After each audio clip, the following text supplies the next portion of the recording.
guys! Welcome back to Main Cooks. Craving for Mang Inasal chicken? No problem! Pwede nyo nang itry sa sarili nyong kusina. Let's start! Ang first step ay gagawa muna tayo ng marinade for our Mang Inasal chicken recipe. All the ingredients is listed on your screen and on the description box below.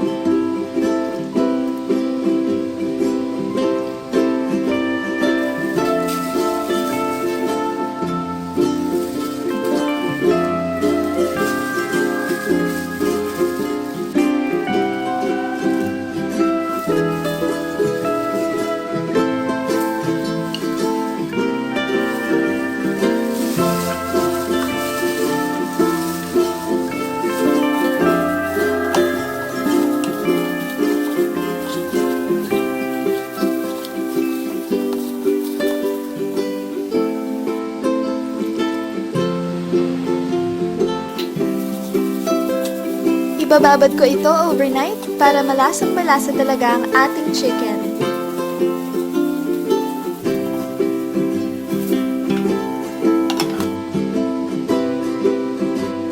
Habang nakababad pa ang ating chicken, gawin muna natin ang chicken oil. For sure, marami sa inyo ang nakakatatlo or 4 na rice kapag meron neto yung kanin nyo. Sa isang pan, maglagay lang ng canola oil. Ang susunod nyong ilalagay is chicken fats. Ang nilagay ko dito is yung puwet ng manok and yung leeg part na may balat.